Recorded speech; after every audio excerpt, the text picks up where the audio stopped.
আসসালামু আলাইকুম ভিউয়ার্স, আশা করি আপনারা সবাই ভালো আছেন। তো আজকের ভিডিওতে আমি আপনাদেরকে দেখাবো আপনারা যখন ক্যাপকাট অ্যাপ্লিকেশন দিয়ে ভিডিও এডিট করেন তখন কিন্তু আপনাদের সেই ভিডিওতে ক্যাপকাট একটা লোগো দেখা যায়।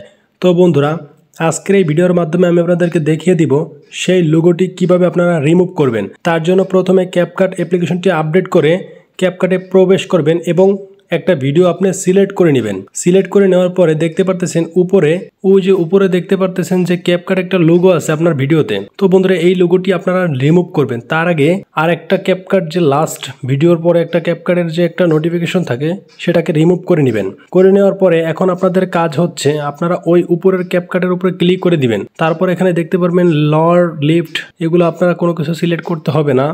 আপনারা সিলেক্ট করবেন হচ্ছে হাইট নামের একটি অপশন আছে, ভাইলেট এবং হাইট। তো বন্ধুরা, এখান থেকে আপনারা যেহেতু ক্যাপকাটের লোগোটি হাইড করতে চাচ্ছেন তার জন্য আপনারা এখান থেকে নর্মালি হাইটে ক্লিক করে দিবেন। তাহলেই কিন্তু আপনাদের ক্যাপকাট অ্যাপ্লিকেশনের যে লোগোটি থাকে ভিডিওতে সেটা কিন্তু রিমুভ হয়ে যাবে। তো এই ছিল আজকের ছোট্ট একটি ভিডিও।